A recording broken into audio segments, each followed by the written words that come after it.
विद्यार्थी मित्रांनो, आज आपण खोद आणखीन थोडेसे ही कविता पाहणार आहोत. पण त्यापूर्वी मी तुम्हाला एक गोष्ट सांगणार आहे. आणि ती गोष्ट अशी आहे की एक माणूस एका गावामध्ये राहतो आणि तो माणूस खूप दुःखी असतो. आणि दुःखी असणारा हा जो माणूस आहे हा स्वतः दुःखी असतो आणि परत कुटुंबाला त्याचप्रमाणे ट्रीट करत असतो.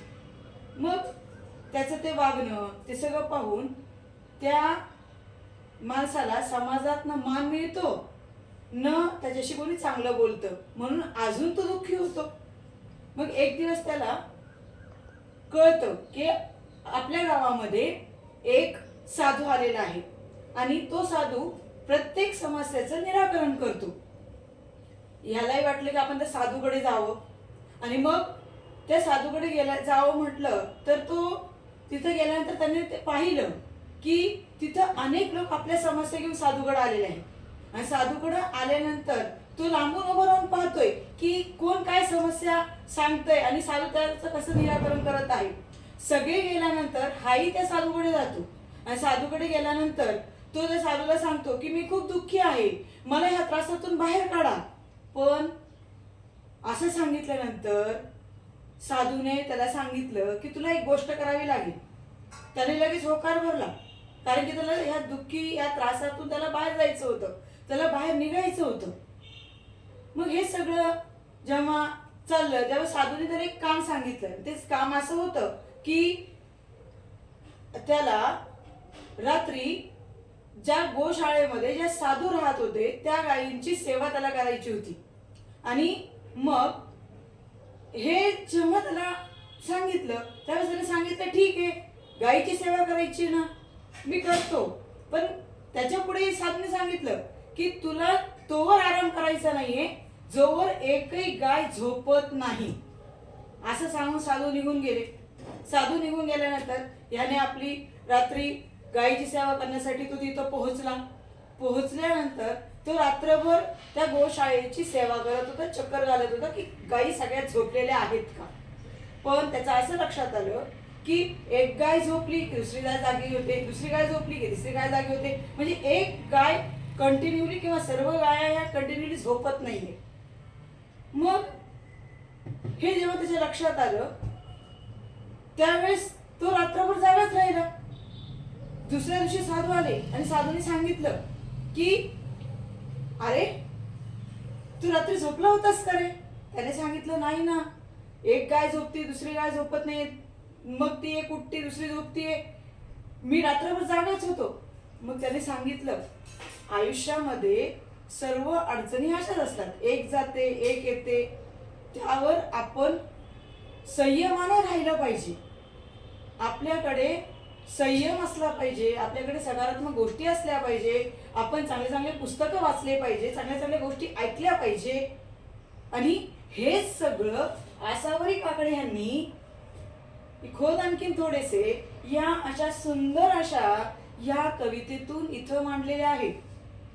मग सकारात्मक काय, सकारात्मकपणा म्हणजे काय, तर सकारात्मकपणा म्हणजे आपल्याकडे जिद्द असली पाहिजे, आपल्याकडे धैर्य असलं पाहिजे, आत्मविश्वास असली पाहिजे, चिकाटी असली पाहिजे. या सगळ्या गोष्टी या कवितेत सांगितलेल्या आहेत आसावरी काकडे यांनी. आणि आसावरी काकडे ह्या कोण आहेत, मग यांचे परिचय काय आहे, तर तो परिचय आपल्याला कवितेत दिलेला असतो ना, तो आपण वाचायला हवा. आपण नेमकं काय करतो, आपण कवितेचा किंवा पाठाचा परिचय वाचत नाही, त्या लेखकाची ओळख पाहत नाही.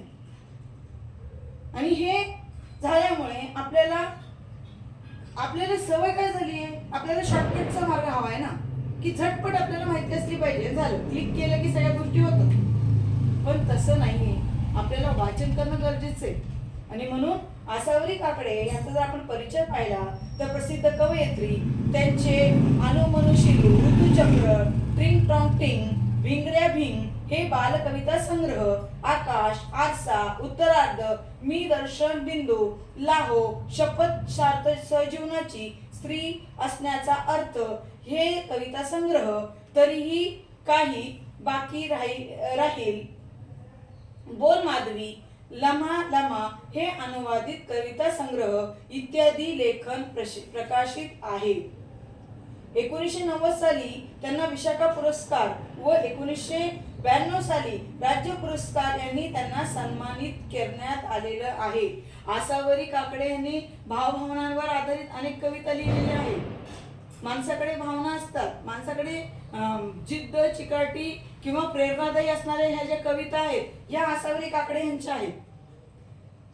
मग ह्या कवितेतून आपल्याला काय पाहिजे? कवितेतून आपल्याला पाहिजे जीवनात आपण प्रयत्न केले पाहिजे, आपल्याकडे सकारात्मकता असली पाहिजे आणि ह्याला अनन्यसाधारण महत्व आहे. ध्येय साध्य करताना संयमाने, जिद्दीने, आत्मविश्वासाने, चिकाटीने आपल्याला कार्यरत राहावे लागते. चांगुलपणावर विश्वास ठेवणं आवश्यक आहे. वास्तव आनंदाने स्वीकारावे आणि कोणत्याही भ्रमात राहू नये. उमेदीनं जगण्याची आपण कास धरली पाहिजे. कष्ट करण्याची आपल्याला सवय असली पाहिजे. आपल्याला मेहनत करायची आहे. मेहनतीशिवाय पर्याय नाहीये. या सगळ्या गोष्टी या कवितेतून इथे व्यक्त केलेल्या आहेत. आपण जिथे थांबतो तिथूनच आपली चिकाटी ही सुरू होते आणि म्हणूनच म्हणतात ना, प्रयत्नांती परमेश्वर. मग प्रयत्न केला तर सगळ्या गोष्टी असू शकतात ना.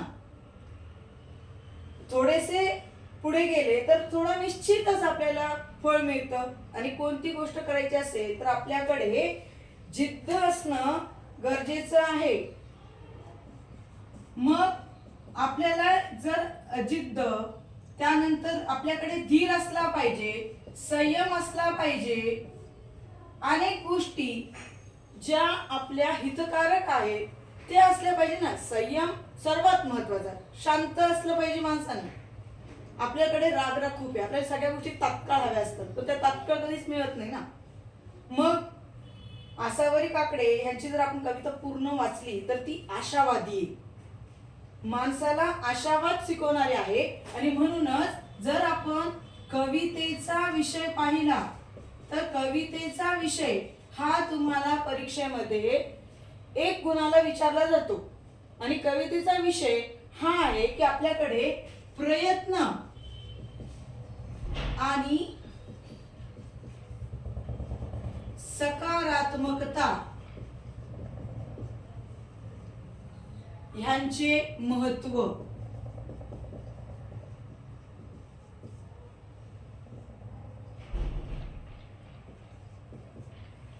तुम्हाला मी वेळोवेळी परीक्षेत कोण किती मार्काला काय येतं हे मी सांगत असते. ते तुम्ही व्यवस्थित तुमच्या पुस्तकावर किंवा वहीवर नोट डाऊन करून ठेवत असतात. पण होतं काय की तुम्ही एकदा लिहिलं, एकदा लिहून ठेवलं तर त्याला परत पाहत नाहीत. मग तुम्ही पुढे कसे जाणार? आणि मग हीच गोष्ट या कवितेत तिथे सांगितली आहे की तुमच्याकडे आत्मविश्वास पण असला पाहिजे ना. सकारात्मक जीवन कसे जगावे, प्रयत्नवादी कसं असावं हे सांगणार ही सुंदर अशी, ही मोलाचा संदेश देणारी ही कविता आहे. आपण सर्वात अगोदर कवितेचं वाचन करूया. खोल आणखी थोडेसे, खाली असतेच पाणी, धीर सोडू नका, सारी खोटी नसतात नाणी. नाणी म्हणजे शिक्के, पण इथं नाणी या शब्दाचा अर्थ माणसांसाठी घ्यायचा आहे. घट्ट मिटू नये ओट, गाणे असते ग मनी, अर्थ जन्माचे असते रित्या गळणारे पाणी. अर्थ म्हणजे वेदना. नेमकं तुम्हाला समानार्थी शब्द जेव्हा विचारले जातात ना त्यावेळेस तुम्ही हे समानार्थी शब्द हे विसरतात. का विसरतात? त्याचं कारण असते ना की तुम्ही रिपीट वाचन करत नाहीयेत ना. अर्थ म्हणजे वेदना, रित्या गळणारे पाणी. रित्या जर आपण रिते जर पाहिलं तर रिते म्हणजे रिकामे.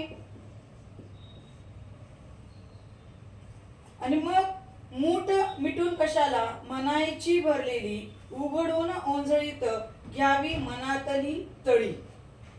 झरा लागेलच तिथे, खोद आणखीन जरासे, उमेदीने जगण्याला बळ लागते थोडेसे.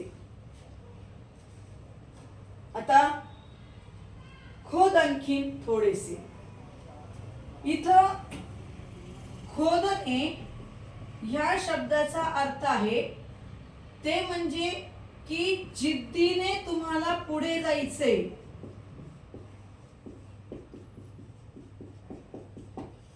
जिद्दीने पुढे जाणे.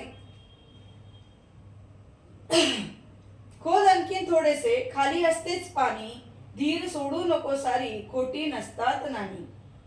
अरे थोडासा प्रयत्न कर, आणखीन आणखीन. बघा बऱ्याचदा आई वडील जेव्हा येतात त्यावेळेस ते म्हणतात की अजून ह्याने थोडासा प्रयत्न केला तर हा खूप पुढे जाऊ शकतो. हे वाक्य तुमच्या आई वडिलांचं पण आहे. आणखीन थोडं अजून. मग जर तुम्ही अजून थोडा प्रयत्न केला, थोडा जिद्दीने प्रयत्न केला की नाही मला माझं नाव, माझं अस्तित्व मला निर्माण करायचंय, त्यासाठी मला पूर्ण प्रयत्न करायचा आहे. मग हा प्रयत्न करण्यासाठी तुम्हाला खूप काही गोष्टी इथं कराव्या लागणार आहेत. सर्वात अगोदर तुमची मनाची एकाग्रता हवी, तुमच्यात आत्मविश्वास पाहिजे, तुमच्यात जिद्द पाहिजे, तुमच्यात चिकाटी पाहिजे, तुमच्यामध्ये संयम पाहिजे, धीर पाहिजे, तुमच्याकडे सातत्याने अभ्यास करण्याची तयारी पाहिजे, तुमच्याकडे वेळापत्रक पाहिजे की मला कोणता विषय अवघड वाटतो त्यावर मला कशा प्रकारे मला माझे त्याच्यामध्ये मार्क वाढवता येतील, हे सर्व तुमच्याकडे पाहिजे. आणि मग ह्याला म्हणतात की खोद आणखीन थोडेसे, की तुला जिद्दीने पुढे जायचंय ना, मग तुला या सगळ्या गोष्टीवर लक्ष केंद्रित करावं लागणार आहे. खाली असतेच पाणी, जर खाली असतेच पाणी. आता जर इथं जर आपण विहीर पाहिली तर विहिरीला जर खोदत खोदत जर आपण खोलवर गेलो तर त्याचं पाणी आपल्याला सापडतं. कारण की आपण जर ते खोदणं जर सोडलंच नाही, आपल्याला पाणी हवं आहे, मग त्यासाठी आपण प्रयत्न करतो. बघा घरोघर आजकाल बोरवेल आहे. मग या बोरवेलसाठी 8-8, 9-9 तास ते खोदलं जातं, तेव्हा कुठे पाणी भेटतं. पण ते वाट पाहणं किंवा खोदणं सोडून देतात का?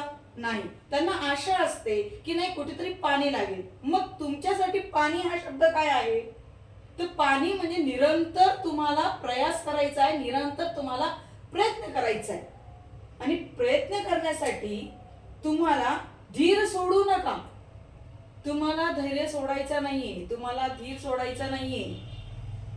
तुम्हाला स्वतःवर विश्वास पाहिजे. आणि मग सारी खोटी नसतात नानी.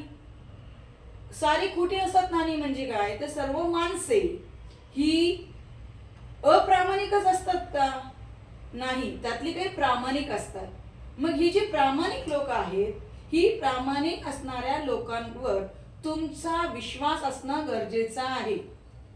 पण आपल्याला एकदा ठेस लागली ना की आपण असा विचार करतो की नाही सगळे माणसं असेच आहेत जे आपला विचार करत नाही, जे स्वार्थी आहेत. अरे पण ह्या समाजामध्ये, ह्या जगामध्ये असे अनेक निस्वार्थ लोक आहेत की जे तुमच्या उन्नतीसाठी, प्रगतीसाठी ते प्रयत्न करत असतात. मग त्याचं एक तुमच्या घरातलं उदाहरण आहे ना, ते म्हणजे तुमचे आई वडील, जे निस्वार्थ भावनेने तुमच्यासाठी प्रयत्न करत असतात. मग त्याला साथ देण्याची जबाबदारी कोणाची? तर ही तुमची आहे विद्यार्थ्यांनो. कारण की प्रत्येकाला असं वाटतं की अरे मित्राने असं केलं म्हणून माझं असं झालं. अरे तसं नाहीये. तुझ्यातला आत्मविश्वास हा कुठेतरी कमी पडतोय. तो आत्मविश्वास तुला वाढवायचा आहे. त्यासाठी तुला जे प्रामाणिक लोक आहेत त्या प्रामाणिक लोकांबरोबर राहायचंय. जे वाचन करणारे लोक आहेत त्यांच्या वाचनाच्या सहवासात तुला राहायचंय. त्यांचा व्यासंग हा तुम्हाला वाढवायचा आहे. हे सर्व करायचंय. आणि हीच कविता इथे तुम्हाला सांगत आहे की तुमच्यामध्ये जिद्द, आत्मविश्वास, चिकाटी असेल तर तुम्ही या सगळ्या गोष्टी करू शकतात. कारण की तुम्ही आता 10वीला आहात. मग जर तुम्ही 10वीला आहात, आतापर्यंत तुम्ही आईवडिलांच्या पंखाखाली आहात. आता इथून पुढे कोणी बाहेर शिकायला जाणार आहेत, त्यावेळेस तुम्ही आईवडिलांच्या छत्रछायेखालून बाहेर पडणार आहात. तुम्ही कम्फर्ट झोनच्या बाहेर जाणार आहात. त्यावेळेस तुम्हाला ह्या सर्व गोष्टी तुम्हाला ज्या आज इथे वर्गात म्हणा, आईवडिलांच्या छत्रछायाखाली म्हणा तुम्हाला शिकायला भेटतात, त्या तुम्हाला पुढे जाऊन हे एक शिदोरीचं काम करणार आहे. आणि म्हणून तुम्हाला या ठिकाणी जर आपण थोडा व्याकरणाचाही जर भाग पाहिला तर नसतात हा जर शब्द आपण पाहिला तर नसतात या शब्दापासून आपल्याला 4 अर्थपूर्ण शब्द तयार करायचे. आणि मग नसतात या 4 अर्थपूर्ण शब्द जर आपण पाहिले तर आपण नस, तात, तान आणि नात हे 4 शब्द इथे व्याकरणातले तयार अर्थपूर्ण शब्द ज्याला आपण म्हणू. आणि व्याकरण म्हणजे काय तर भाषिक घटकावर आधारित, व्याकरण घटकावर आधारित तुम्हाला प्रश्न येतात की 4 अर्थपूर्ण शब्द तयार करा. आणि तुम्हाला हा 1 मार्काला प्रश्न येतो.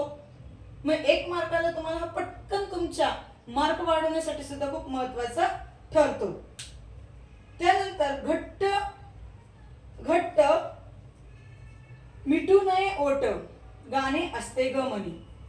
तुम्हाला सांगितलंय की तुमच्याकडे जर प्रामाणिकपणा असेल तर या प्रामाणिकपणावर घट्ट मिटू नये ओट, तुम्हाला दुःख सहन करायची गरज नाहीये. जर तुम्ही खरे आहात, तुमच्याकडे जर खरेपणा आहे तर तुम्ही दुःख सहन करायची गरजच नाहीये. तुम्हाला बोलावं लागेल.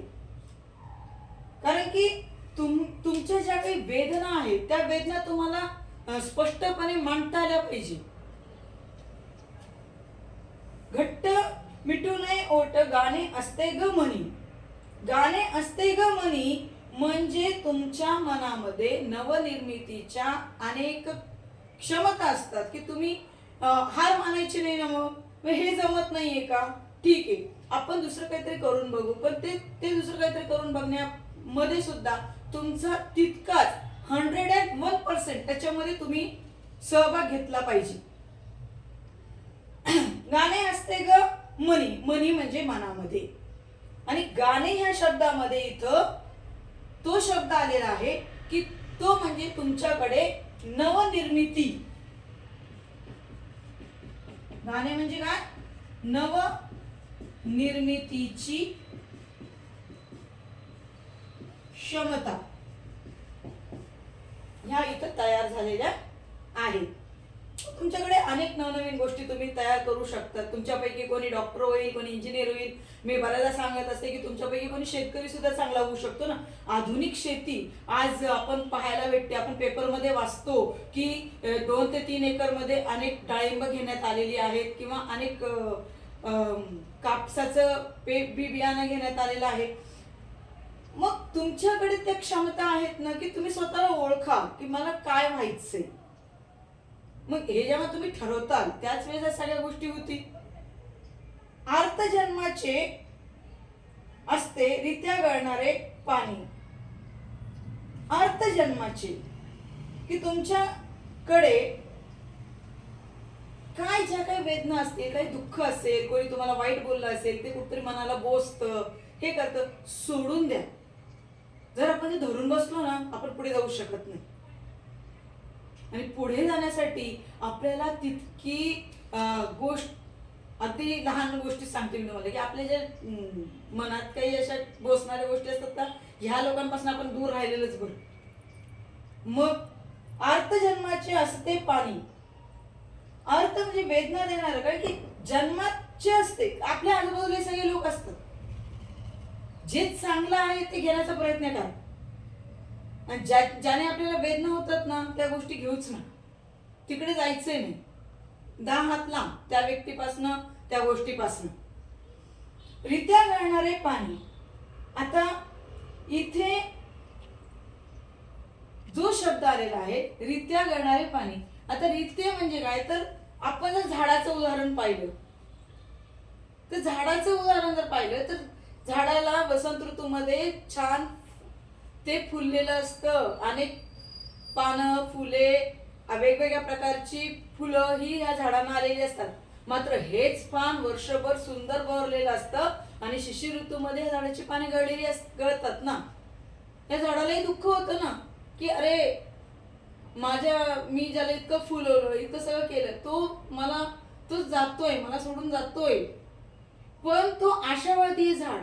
आशावादी का म्हटलंय? कारण की तो परत वसंत ऋतूचं आगमनाचं वाट पाहतो आणि तो वसंत ऋतूमध्ये परत फुलतो.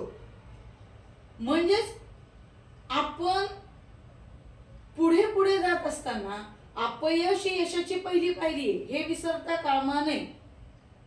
आणि म्हणून पुन्हा पालवी फुटते आणि मग पुन्हा पालवी फुटली की मनाला परत आनंद होतो.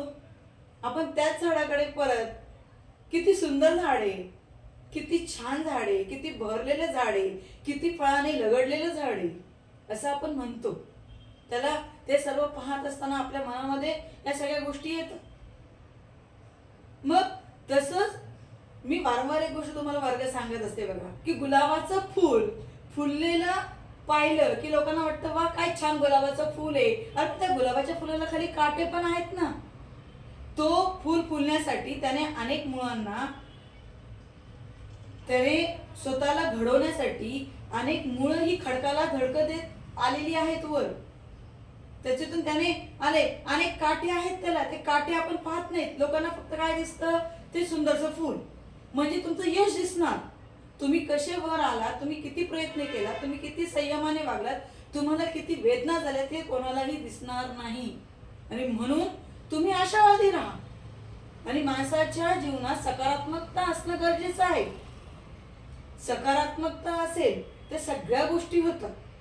पण एकदा जर नकारात्मक गोष्ट जर डोक्यात भिनली किंवा मनात आली तर माणसाचे सर्व दार आपोआप बंद होतात. नाही म्हटलं की सगळं बंद होऊन जातं. पण मी हे करू शकतो म्हटलं की अनेक मार्ग निघतात. आणि म्हणून इथं सांगितलंय की घट्ट मिटू नये ओट, गाणे असते ग मनी. तुमच्याकडे नवनिर्माणाची क्षमता आहे. तुम्ही नवीन काहीतरी तयार करण्याची क्षमता आहे तुमच्याकडे. तुम्ही स्वतःला ओळखू शकतात. आर्त जन्माचे असते रीते गळणारे पाणी.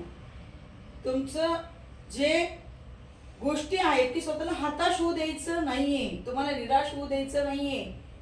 तुम्हाला पुढे आणि पुढे जायचं आहे. मूठ मिटून कशाला म्हणायची भरलेली. बघा, मूठ मिटून कशाला म्हणायची भरलेली. उगाचच आपण म्हणतो मला हे सगळं येतं. अरे येत नसेल तर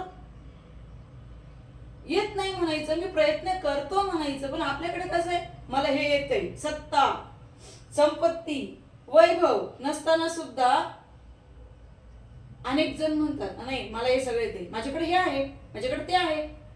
बडे जाओ, प्रौढी मिरवणे, या सगळ्या गोष्टी आहेत. तुम्हाला पुढे जायचंय ना, आदबीनं राहण्याचं आपण शिकलं पाहिजे. जे आहे ते दाखवा, जे नाही ते दाखवण्याचा प्रयत्न करू नका.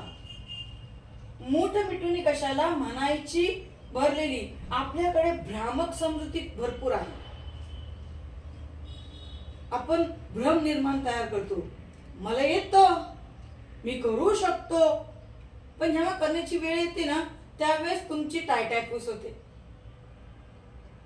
आणि मग हे जेव्हा समोरच्याच्या लक्षात येतं ना तुम्हाला काहीच येत नाही, त्यावेळेस तुमचाच अपमान तुम्ही स्वतःच्या हाताने करतात. म्हणून म्हणायचं नाही की मला सगळं येतं. स्वतःच्या बडे जाव, स्वतःची प्रौढी, स्वतः मिरवू नका, अहंकारी बनवू नका. स्वतःला घडवण्यासाठी प्रयत्न करा. कारण की माणूस हा मरेपर्यंत विद्यार्थी असतो. उघडून ओंजळीत घ्यावी मनातली तळी. उघडून ओंजळीत घ्यावी मनातली तळी. मग तुम्ही तुमच्या मनाचा ठाव घ्या की मी माझ्याकडे खरंच या सगळ्या गोष्टी आहे का, ज्याची मी प्रौढी मिरवतोय, ज्याचा मी बडेजाव करतोय. जर मी असं सांगत असेल या मला येतंय, अरे तुम्ही लोकाला नाही फसवत, तुम्ही स्वतःला फसवताय. स्वतःला फसवू नका.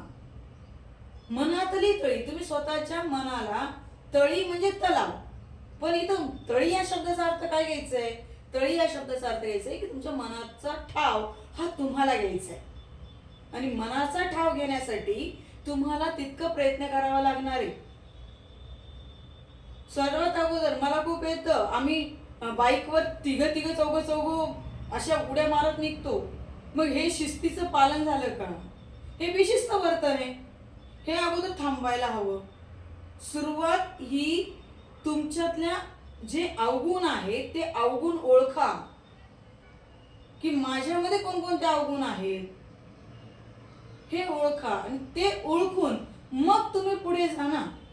स्वतःचे गुणदोष हे ओळखा, की माझ्याकडे काय चांगलं आहे, मी काय चांगलं करू शकतो, मी का माझ्यात कोणता अवगुण आहे. मग बऱ्याचदा आपण मित्राला फसवण्यासाठी आम्ही मोठमोठ्या गप्पा हाकालतो. मग तो म्हणतो तू मार गप्पा, मी लपेट. तुमच्या भाषेत सांगते ना विद्यार्थ्यांना, तेव्हा हसू येते या सगळ्या गोष्टीचं. पण आता तुम्ही 10वीच्या ज्या काही सर्व कविता आहेत, मग उत्तम लक्षण आहे, भरत वाक्य आहे, वस्तू कविता आहे, ह्या आकाशी झेप घेरे पाखरा जगदीश खेबुडकरांची ही कविता आहे, की तुमचं स्वसामर्थ्य तुम्हाला जागा करायचंय. तुम्हाला घडवणाऱ्या सगळ्या कविता आणि सगळ्या पाठ आहेत त्या 10वीला. मग ह्या सगळ्या कवितेतून तुमचं स्वतःचं स्वरक्षण, स्वतःच्या असणाऱ्या गोष्टी, स्वरक्षण तर प्रत्येकाला करावंच लागतं, पण त्याचबरोबर स्वतःचा आत्मविश्वास लोकांपुढे तो जागृत होईल. मी केलं म्हणण्यापेक्षा लोकांनी सांगितलं पाहिजे त्यांनी केलं. आणि मग इथं सांगितलंय उघडून ओंजळीत घ्यावी मनातली तळी.